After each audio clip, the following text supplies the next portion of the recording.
Nĩ gĩkeno na ndũhiũ aikari a matũũra matiganĩte wadi-inĩ ya Olkalau makĩĩrahĩra kũgĩa na thibitarĩ mwerũ kũrĩa matanyĩte kũhũthĩrio mĩhang'o ya gwetha motungata ma ũrigiti.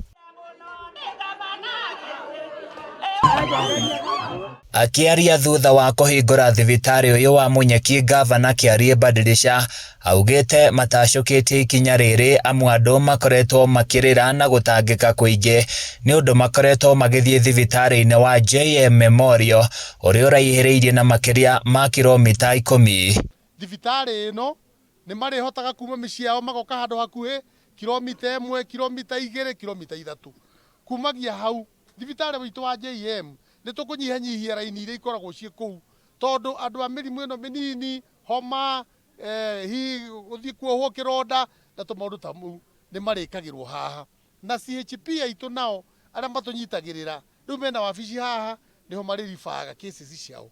Ũguo thibitarĩ ĩno no kwanjĩrĩria nĩ dispensary tũthũrĩte ta mirioni 25 no nĩ tũkũmĩnenehia tondũ tũgũka rĩu twake maternity njega ona gũtuĩka tha ici twĩna gĩtanda gĩa kũherwo mwana ũkohe mũndũ mũraigua abatarĩte nĩ ũndũ ta ũcio no egũthondekwo mũthĩ.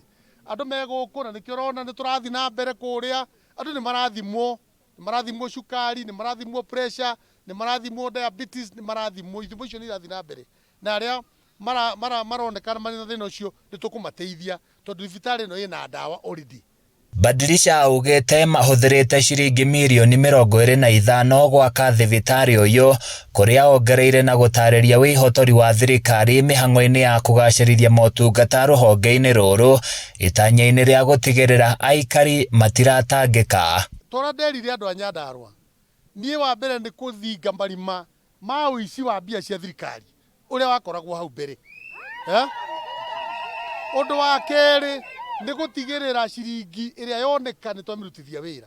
Ũmũthĩ ngathĩti-inĩ ya mũnene wa budget COB ĩrauga Nyandarua nĩyo namba 2 thĩinĩ wa Kenya harĩ kũhũthĩra mbeca cia development wega. Ũtungata wa thibitarĩ ũyũ ũrongoreirie kũnyihia mũhatĩkano wa arwaru thibitarĩ-inĩ wa JM Memorial kũrĩa aikari makenereire tabarĩra ĩno. Mahinyĩrĩirie thirikari ya kaunti kwandĩka aruti wĩra aiganu a kũmatungata hamwe na gũtigĩrĩra kũrĩ na ndawa cia kũigana. Na dispensary ĩno ĩrĩrĩhagia free, gũtirĩ kĩndũ kĩrĩrĩhagia nĩetha JM ĩgatiga congestion magakorwo magĩthondekwo kũrĩa atĩ JM ĩrathi kũrĩa mũndũ ũrakoma. Kuo aikari a gũkũ nĩkĩo ũrona marĩ aingĩ gũkũ nĩ ũndũ wa gũthondekerwo dispensary. Na dispensary ĩno nĩ ndĩku, nĩ nyamũ nene mũno. Ĩno nĩyo gũtũteithia history ya Nyandarua tondũ gavana witũ nĩ arenda ũgima wa mwĩrĩ andũ matie arĩa arwaru mokae gũthondekerwo gũkũ free. Okorwo nĩ pressure, okorwo nĩ cukari, ciothe macini ciothe ci gũkũ. Andũ maumaga gũkũ magathiĩ kũndũ gwĩtagwo JM Hospital kũrĩa Karau, nĩ ta kilomita 6 kuma haha na kana 10 kuma haha. Angĩ marathiaga Naikuru, angĩ marathiaga kũrĩa North Kinangop kwa Ng'othi, no kuma ũmũthĩ andũ marĩthondekagĩrwo thĩinĩ wa thibitarĩ ĩno itũ ya Munyeki na nĩ makenete mũno nĩ ũndũ wa gũkorwo makĩhingũrwo thibitarĩ haha hakuhĩ nao tondũ maumaga thabarĩ nene mũno gũthiĩ kũndũ kũraihu no gũthondekwo kana mĩrimũ ĩrĩa makoretwo menayo.